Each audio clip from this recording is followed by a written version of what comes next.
दोस्तों, आज हम एक्सप्लेन करने वाले हैं एक एडवेंचर फैंटेसी से भरपूर मूवी की कहानी को। तो चलिए शुरू करते हैं। मूवी शुरुआत में हमें एक युद्ध के बाद की तबाही को दिखाया जाता है। पूरी दुनिया में यही एकमात्र ऐसा शहर बचा हुआ है जो रहने लायक है, जहां पर चुड़ैल ग्रे एलिस रहती है। वह उसके पास आए हुए लोगों की हर इच्छा को पूरा करती है। लेकिन उसके काम से चर्च की पुजारिन ऐश खुश नहीं है। वह उसे सबके सामने मौत की सजा देकर उसे सबके लिए एक उदाहरण बनाना चाहती थीं, ताकि इसके बाद कोई भी इंसान चर्च की मान्यताओं की अवहेलना ना कर सके। लेकिन पुजारिन ऐश यह भूल जाती है कि ग्रे एलिस एक चुड़ैल है और उसके पास बहुत सी शक्तियां हैं, और उसे मारना इतना आसान नहीं होगा। ऐश उस चुड़ैल को फांसी पर लटका देती है और वहां से जाने लगती है। तब ग्रे एलिस ऐश के एक सैनिक को हिप्नोटाइज कर लेती है। इसके बाद वह सैनिक खुद को उस चुड़ैल की जगह पर लटकता हुआ महसूस करता है। तब वह घबराकर उस रस्सी को काट देता है। लेकिन फिर उसे पता चलता है कि उसने अभी अभी उस चुड़ैल को आजाद कर दिया है। इसके बाद वह चुड़ैल उसकी ओर आती हुई दिखाई देती है, इसीलिए वह उसे शूट कर देता है। लेकिन असल में वो अपने साथी को गोली मार देता है। अब कंफ्यूज होकर वह अपने घुटनों पर गिर जाता है और तब पुजारिन उसे खंजर से मार देती है। इसके बाद ऐश अपने सैनिकों से कहती है, उसे ढूंढो और खत्म कर दो। लेकिन वह चुड़ैल उसके सभी लोगों को खत्म करके उसे ही फांसी पर लटका देती है और वहां से चली जाती है। उसकी बहादुरी और शक्ति को देखकर सभी गुलाम उसे अपना हीरो मान लेते हैं। दूसरी तरफ हम एक बाउंटी हंटर को देखते हैं जिसका नाम बॉयस होता है। तभी उसे कुछ लोग घेर कर उस पर अटैक कर देते हैं। उनमें से एक आदमी उसके हथियार से उसे शूट करने की कोशिश करता है, लेकिन तभी दो मुंह वाला सांप उस बंदूक से निकलकर उसे काट लेता है। इसके बाद बॉयस उन सभी को शूट कर देता है और फिर वह अपने सांप को उठाता है। दरअसल वह सांप उसका पालतू होता है। दूसरी तरफ हम ग्रे एलिस को देखते हैं जो एक अंधी भिखारी महिला के कटोरे में एक सिक्का डालती है। तभी वह महिला उसे पहचान जाती है। अब ग्रे एलिस उससे पूछती हैं कि तुमने मुझे कैसे पहचाना। इस पर वह महिला ग्रे एलिस को बताती है कि इस शहर के लोगों में इंसानियत और दयालुता खत्म होती जा रही है। इसके बाद वह महिला ग्रे एलिस से कहती है कि जब मैं छोटी थी तब तुमने मेरी जान बचाई थी, और इतने दशकों के बाद भी तुम्हारी आवाज आज भी एक जवान औरत के जैसी है। इस पर ग्रे एलिस उससे कहती हैं, तुम ठीक कर रही हो, मेरी उम्र बहुत ज्यादा है। इसके बाद हम रानी अमारा को देखते हैं जो ग्रे एलिस के पास आती हैं। अब ग्रे एलिस उससे पूछती हैं कि तुम मुझसे क्या चाहती हो। तब रानी अमारा अपने गार्ड्स को बाहर जाने के लिए कहती है। इसके बाद रानी ग्रे एलिस से कहती है कि मैं जानती हूं तुम लॉस्ट लैंड से आई हो, जहां पर बहुत सारे खतरनाक जीव रहते हैं, और मैं यह भी जानती हूं कि तुम हर किसी की इच्छा को पूरा करती हो। और मैं भी तुम्हारे पास एक इच्छा लेकर आई हूं। दरअसल मैं भेड़िए में बदलने की पावर प्राप्त करना चाहती हूं। इस पर चुड़ैल उसे चेतावनी देती है और उससे कहती हैं कि इसका परिणाम बहुत खतरनाक हो सकता है। लेकिन रानी कहती है कि मैं यह करना चाहती हूं, और वह इस काम के बदले ग्रे एलिस को सोने के सिक्के देती है। अब चुड़ैल उन सिक्कों को ले लेती है, क्योंकि वह कभी किसी को इनकार नहीं करती है। इसके बाद ग्रे एलिस रानी को आने वाली पूर्णिमा तक का टाइम मांगती है, जिसके लिए ग्रे एलिस के पास अब मात्र 6 दिन ही बचे थे। रानी के जाने के बाद उसका गार्ड जेरिस ग्रे एलिस के पास आता है और उससे कहता है कि यह घड़ी मेरे पूर्वजों की अमानत है जो मैं तुम्हें दे रहा हूं। अब ग्रे एलिस उससे कहती हैं कि मुझे तुम वफादार नहीं लगते। तब वह उससे कहता है कि मैं ताज के प्रति वफादार हूं और केवल रानी की रक्षा के लिए यह कर रहा हूं। अब चुड़ैल उससे पूछती है कि तुम्हारी क्या इच्छा है। तब जेरिस उससे कहता है कि रानी को वह पावर नहीं मिलनी चाहिए। इतना कहकर वह जाने लगता है। चुड़ैल को जेरिस से ज्वेलिसी की गंध आ रही थी, इसके बावजूद वह उस घड़ी को ले लेती है और उससे कहती है कि वह कभी भी किसी की रिक्वेस्ट को इनकार नहीं करती है। उसके जाने के बाद ग्रे एलिस अपनी शक्तियों का प्रयोग करती है और उस जगह के बारे में जानने की कोशिश करती है। तब उसे शिकारियों का एक ग्रुप दिखाई देता है जो एक खतरनाक जानवर को मारने के लिए आए होते हैं। इसके बाद वह जानवर उस ग्रुप के लोगों पर अटैक करता है और कुछ ही सेकंडों में वो सभी का सफाया कर देता है। दरअसल वह एक वेयर वुल्फ था, जिसे देखकर चुड़ैल के पसीने छूट जाते हैं। अब हमें महल का सीन दिखाया जाता है, जहां पर रानी अपने पति की बीमारी से परेशान होकर उस पर चिल्ला रही होती हैं। इसके बाद वह उसकी देखभाल के लिए दासियों को बुलाती है। इसके बाद हम बॉयस और रानी को एक साथ देखते हैं। दरअसल रानी बॉयस से प्यार करती हैं। अब बॉयस उसे अलविदा कहकर जाने लगता है। तभी बॉयस को राजा के सैनिक घेर लेते हैं। अब बॉयस उनसे निपटता है, लेकिन इस चक्कर में उसकी ड्रिंक की बॉटल टूट जाती है। तो इसके बाद हम ग्रे एलिस को देखते हैं, जो एक बार में जाती हैं, जहां पर वह बॉयस से मिलती हैं। ग्रे एलिस बॉयस से कहती हैं कि मैंने सुना है तुम एक गाइड, क्या तुम मुझे लॉस्ट लैंड लेकर चलोगे? इस पर बॉयस उससे कहता है कि पहले कार्ड्स खेलते हैं। अब बॉयस अपनी पहली चाल में ही अपने सारे पैसे दांव पर लगा देता है। वहीं ग्रे एलिस भी रानी के दिए हुए सिक्के लगा देती हैं। इसके बाद बॉयस अपने पत्ते खोलता है, लेकिन ग्रे एलिस उस बाजी को जीत लेती है।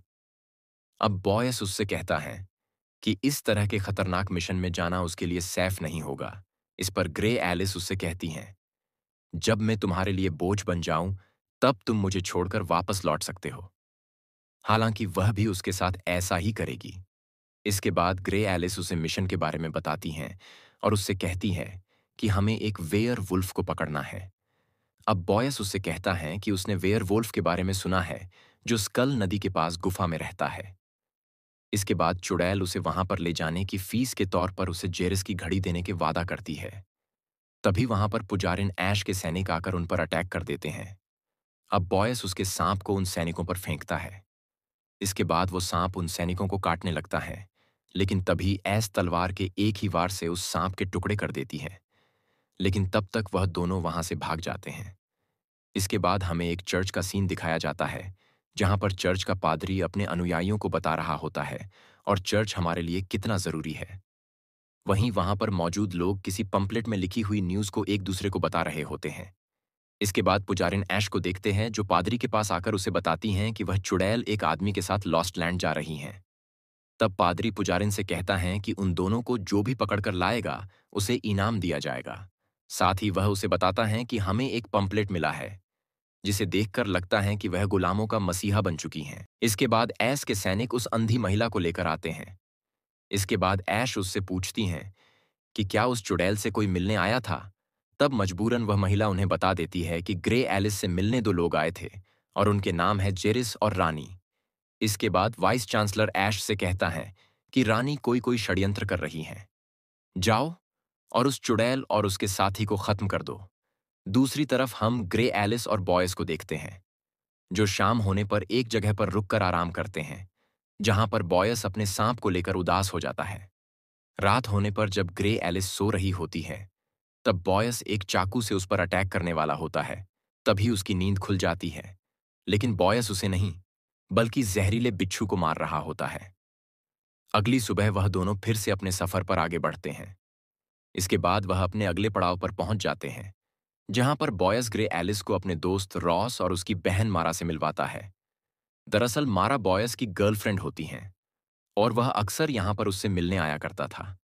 डिनर के दौरान चुड़ैल बॉयस से कहती है कि हमें और कितना समय लगेगा स्कल रिवर तक पहुंचने में। इस पर बॉयस उससे कहता है, कम से कम 1 सप्ताह। अब ग्रे एलिस उससे कहती हैं कि हमें पूर्णिमा से पहले वहां तक पहुंचना होगा, ताकि हम उस भेड़िए को पकड़ सकें।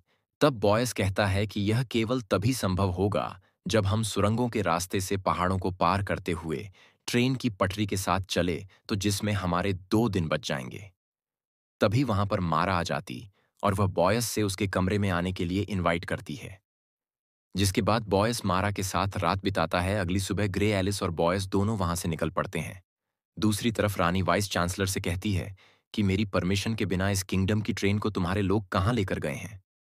इस पर वाइस चांसलर रानी से कहता है कि मेरे लोग एक चुड़ैल को मारने गए हैं, जो कि इस राज्य के लिए खतरा बनती जा रही हैं। और साथ ही वह रानी से कहता है कि आपकी बेवफाई की खबरें पूरे राज्य में हो रही हैं। इस पर रानी उससे कहती है कि यह सिर्फ एक अफवाह है। इसके बाद वाइस चांसलर ऐश से कहता है कि रानी राजा के प्रति वफादार नहीं है और राजा भी अपनी मौत की उल्टी गिनती गिन रहे हैं और उनकी कोई संतान भी नहीं है। ऐसे में हमें ही इस राज्य को अपने कंट्रोल में लेना होगा। दूसरी तरफ ऐश और उसके सैनिक रॉस और मारा के घर पहुंचकर उनसे ग्रे एलिस और बॉयस के बारे में पूछते हैं। इस पर वह दोनों उसे कुछ नहीं बताते हैं। लेकिन जब रॉस के शरीर पर गर्म लोहे की मुहर लगाई जा रही होती है, तब मारा अपने भाई को बचाने के लिए मजबूरन उन्हें बता देती है कि वह दोनों स्कल रिवर की ओर गए हैं। इसके बाद ऐश उन दोनों को जला देने का आदेश देती हैं। दूसरी तरफ ग्रे एलिस और बॉयस आगे बढ़ रहे होते हैं। तभी उन्हें एक बड़े से पिंजरे में डायनासोर का कंकाल दिखाई देता है, जिसे कौवा खा रहा होता है। अब पूर्णिमा में केवल 3 दिन ही बचे हैं। इसके बाद वह दोनों अपने अगले पड़ाव तक पहुंच जाते हैं। वहां पहुंचने पर बॉयस ग्रे एलिस को अपने एक पुराने दोस्त साइरस के घर लेकर जाता है। इसके बाद बॉयस अपने दोस्त को पुकारता है, लेकिन जब साइरस का कोई जवाब नहीं आता, तब वह उसे ढूंढने लगते हैं। लेकिन उनके आने से पहले ही किसी ने उसे फांसी पर लटका दिया होता है। तभी ग्रे एलिस को वहां पर किसी के होने का एहसास होता है, जो कि पुजारिन ऐश और उसके सैनिक थे, और उनके पास ग्रे एलिस की सम्मोहन शक्ति से बचने के लिए चश्मे भी लगे होते हैं। अब पुजारिन बॉयस से कहती हैं कि तुम ही वो हंटर हो जो इस चुड़ैल का साथ दे रहा है। तुम्हें पता है इस चुड़ैल के ऊपर इनाम रखा हुआ है। अगर तुम चाहो तो इस चुड़ैल को मेरे हवाले करके तुम उस इनाम को ले सकते हो। इस पर बॉयस उससे कहता है, मैं ऐसा नहीं कर सकता, क्योंकि इसने मुझे पहले हायर किया है। अब पुजारिन बॉयस से कहती हैं कि ठीक है, फिर अब तुम्हारे पास सिर्फ 2 ही रास्ते हैं। या तो तुम इस चुड़ैल को मेरे हवाले कर दो, या फिर अपनी गर्लफ्रेंड को मरता हुआ देखो। जब बॉयस मारा को दीवार पर लटका हुआ देखता है, तो उसे बहुत गुस्सा आता है, और वह उस पुजारिन से कहता है कि तुम एक प्रीस्ट होकर उसके साथ ऐसा कैसे कर सकती हो। लेकिन ऐश बॉयस को जवाब देने की बजाय मारा को शूट कर देती हैं। यह देखकर बॉयस ऐश के सैनिकों को पर गोलियां चलाने लगता है, और तभी ग्रे एलिस भी एक सैनिक से उसकी बंदूक छुड़ाकर उन्हें शूट करने लगती है। लेकिन ऐश के सैनिक खत्म होने का नाम ही नहीं ले रहे थे। इसलिए अब ग्रे एलिस बॉयस से भागने के लिए कहती हैं। इसके बाद वह दोनों एक पुरानी लिफ्ट पर चढ़ जाते हैं, लेकिन वह सैनिक उनका पीछा नहीं छोड़ रहे होते हैं।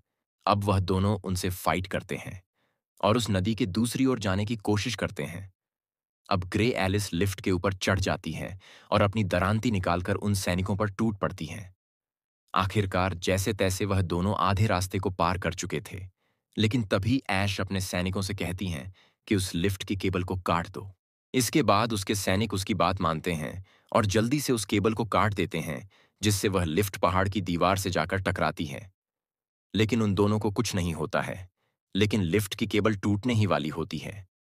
अब ग्रे एलिस उस लिफ्ट से निकलकर बॉयस को चिल्लाती है कि उस लिफ्ट से जल्दी बाहर निकलो। इसके बाद बॉयस उससे बाहर निकलकर पहाड़ पर चढ़ने लगता है। तभी केबल टूट जाती हैं और लिफ्ट नीचे जा गिरती है। इसके बाद वह दोनों पहाड़ के ऊपर चढ़ने लगते हैं। अब पुजारिन अपना चश्मा उतारकर बॉयस पर निशाना लगाती है और उसे शूट कर देती है।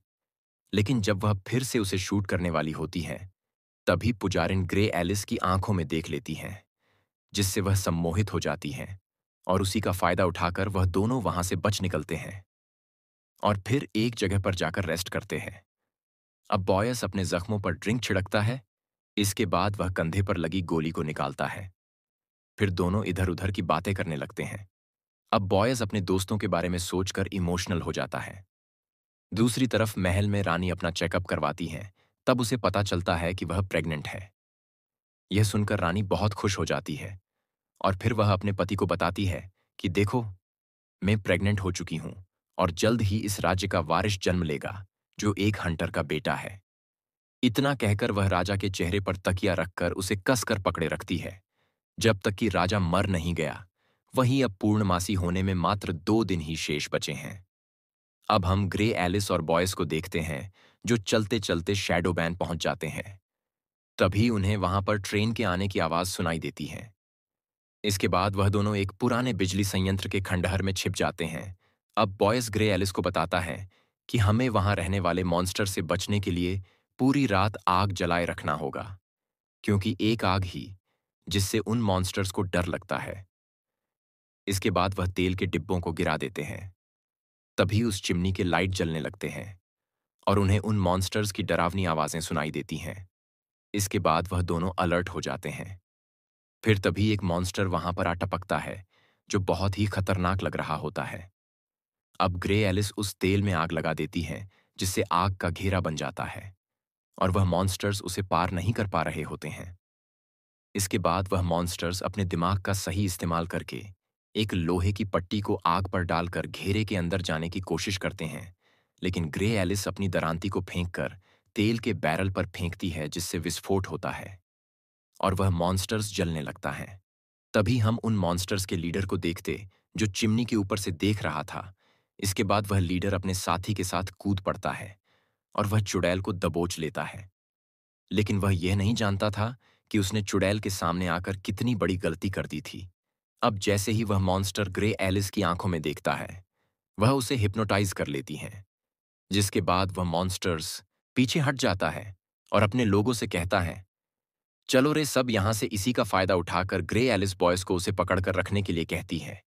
और फिर वह अपनी शक्तियों का इस्तेमाल करके उन मॉन्स्टर्स पर फायर करने लगती हैं, जिससे वह कंकाल झलकर राख हो जाते हैं। लेकिन इससे ग्रे एलिस कमजोर हो जाती है और फिर वह बॉयस की बाहों में आकर गिर जाती है। इसके बाद बॉयस उससे कहता है कि मैंने देखा तुम्हारे हाथों से आग निकल रही थी, यह तुमने कैसे किया? इस पर ग्रे एलिस उसे बताती हैं कि यह रियल नहीं था, वह सिर्फ एक भ्रम था और उन मॉन्स्टर्स को मारने के लिए भ्रम ही काफी था जो मैंने क्रिएट किया था। तब बॉयस उससे पूछता है कि तुम्हारे अंदर ऐसी पावर होने के बाद भी तुम उनका इस्तेमाल क्यों नहीं करती? इस पर ग्रे एलिस उसे बताती हैं कि इस पावर की कीमत भी चुकानी पड़ती है। अब बॉयस पूछता है कि वह लीडर तुम्हें कैसे जानता था? तब ग्रे एलिस बताती है कि इस जगह में एक खजाना छिपा है जो उसे खोजने वाले को शक्तिशाली बनाने में सक्षम है। एक दिन एक आदमी मेरे पास अपनी विश लेकर आया। वो उस खजाने को हासिल करना चाहता था और मैं किसी को भी इनकार नहीं कर सकती थी। मैंने उसकी मदद की, लेकिन इस जगह पर जहरीली गैस भी मौजूद है, जिसकी चपेट में आने से वह आदमी और उसके लोग मॉन्स्टर में बदल गए। दूसरी तरफ हम वाइस चांसलर को देखते हैं, जो राज्य में रहने वाले लोगों से कह रहा होता है कि राजा मर चुके हैं और हमारी रानी प्रेग्नेंट है, और जब तक हमारा आने वाला राजा बड़ा नहीं हो जाता, तब तक रानी इस राज्य को संभालेगी। इसके बाद वाइस चांसलर रानी के पास जाकर कहता है कि मैं आपकी सेवा में हर समय उपस्थित हूं। वाइस चांसलर रानी के सामने उसके प्रति वफादार होने का दिखावा करता है और बाद में पुजारिन ऐश से कहता है कि जल्द से जल्द उस चुड़ैल को पकड़कर मेरे पास लेकर आओ, क्योंकि केवल चुड़ैल की गवाही से ही हम रानी को उसके पद से हटा पाएंगे और उसके बाद हम उन दोनों को खत्म कर देंगे। दरअसल वाइस चांसलर एक मशीन के जरिए ऐश को ऑन ऑर्डर दे रहा होता है, जो कि ट्रेन में लगी होती हैं।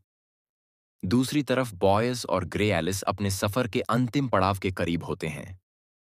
फायर फील्ड पहुंचकर ग्रे एलिस बॉयज से कहती है कि उसे अकेले वेयरवुल्फ का सामना करने की जरूरत है। तब बॉयस उससे कहता है कि वह उसकी मदद के बिना उस मॉन्स्टर के साथ फाइट करना आसान नहीं होगा। तब ग्रे एलिस उसे वह घड़ी देती हैं और उससे कहती हैं कि तुम इसे लो और जाओ, यहां से खुद को बचाओ।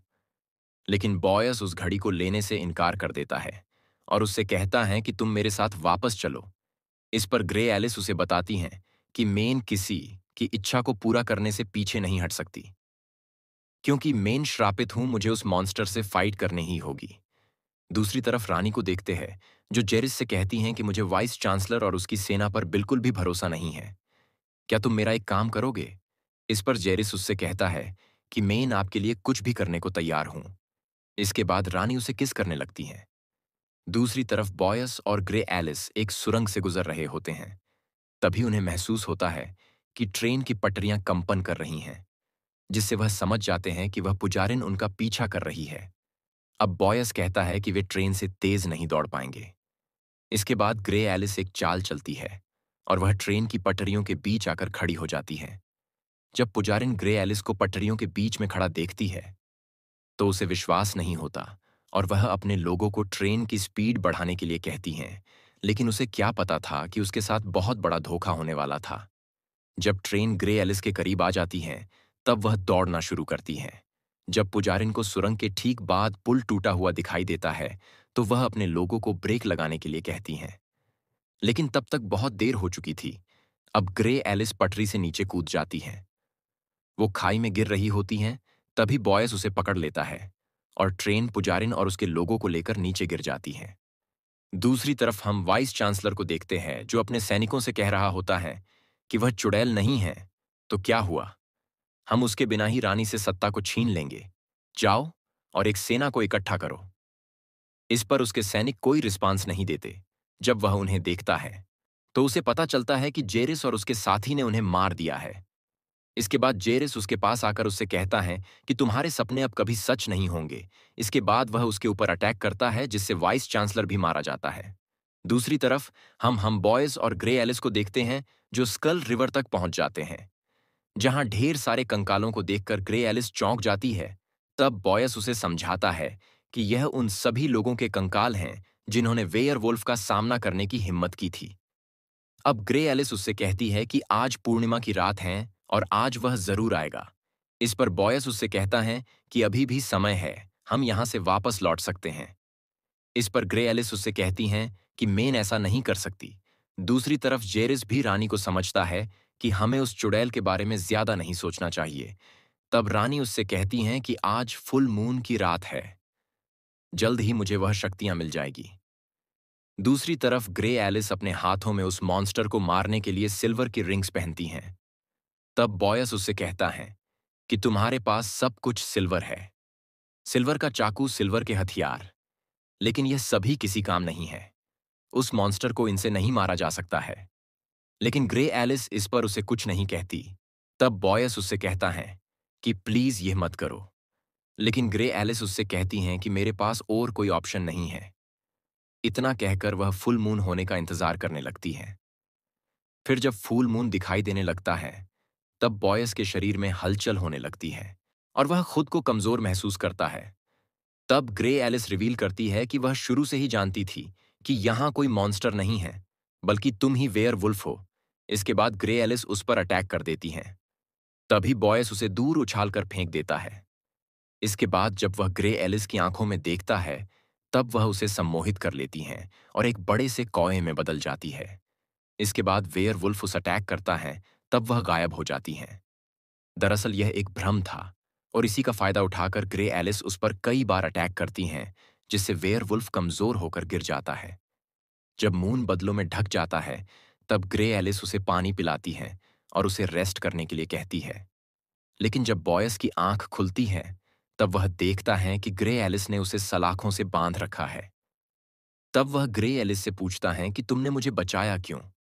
इस पर ग्रे एलिस उसे बताती हैं कि इस सफर पर आने से पहले ही मैं तुम्हारी सच्चाई देख चुकी थी, और फिर जब पुजारी ने तुम्हारे कंधे पर गोली मार थी, तब मैंने तुम्हारे घाव को सिलने से पहले तुम्हारे शरीर में एक चांदी का सिक्का डाल दिया था, जो तुम्हारे पूरे खून में मिल चुका है, और तुम्हें कमजोर करने का यही एकमात्र तरीका था।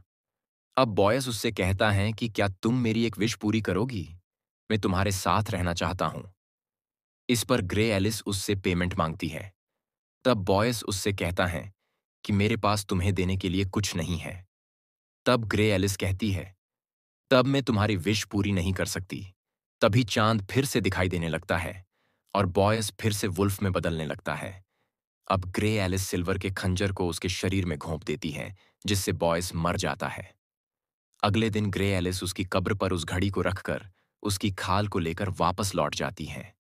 जब जनता चुड़ैल को जिंदा वापस लौटते हुए देखते हैं, तो वह चर्च के से विद्रोह करना शुरू कर देते हैं और उस चर्च को गिरा देते हैं। इसके बाद ग्रे एलिस भेड़िए की खाल को जेरस को सौंप देती है और उससे कहती है कि रानी को सूरज के उगने से पहले इस खाल पर अपना खून टपकाना होगा, तभी इसकी पावर काम करेगी। अगर ऐसा नहीं किया गया तो उसकी पावर फिर से उसी जगह पर चली जाएगी। अब जेरिस उससे कहता है कि मुझे अपनी घड़ी वापस चाहिए है, क्योंकि तुमने रानी की विश को पूरा करने का विकल्प चुना। तब ग्रे एलिस उसे बताती है कि रानी बॉयस नाम के आदमी से प्यार करती हैं और उसके पेट में उसी का बच्चा पल रहा है। वह उससे कहती हैं कि मैंने तुम्हें वह दिया जो तुम सच में मुझसे चाहते थे। इसके बाद जब रानी बॉयस की मौत के बारे में सुनती है, तो वह फुट फूट कर रोने लगती है। अब जेरिस रानी से कहता है कि तुम्हें इस पावर की कोई जरूरत नहीं है। तब रानी उसे बताती है कि वह सिर्फ एक भेड़िया का रूप बनाने की पावर चाहती थी, ताकि वह बॉयस के साथ जिंदगी जी सके। तब जेरिस उससे एक बार फिर से कहता है कि वह उसके लिए कुछ भी करने के लिए तैयार है। गुस्से से क्रोधित होकर रानी अपने बालों में लगी कील से उसे मार डालती है। तभी रानी के महल में सभी गुलाम घुस जाते हैं और उसके सैनिकों को मार डालते हैं। जब सूर्योदय हो जाता है, तब उस खाल की पावर वापस बॉयस की बॉडी में लौट जाती है, और तभी बॉयस के कब्र के पत्थर हिलने लगते हैं, जिसका मतलब बॉयस अभी भी जीवित है। इसके बाद बॉयस फिर से शहर में वापस आता है और ग्रे एलिस से पूछता है कि तुमने मेरे साथ धोखा क्यों किया इस पर। वह कहती है कि उसने सिर्फ भेड़िए की खाल उतारी थी। तुम्हें कोई भी नुकसान पहुंचाने का मेरा कोई इरादा नहीं था, और मैं जानती थी रानी उस खाल की पावर का इस्तेमाल नहीं करेगी और बॉयस बच जाएगा। लेकिन बॉयस उसकी बातों पर विश्वास नहीं करता।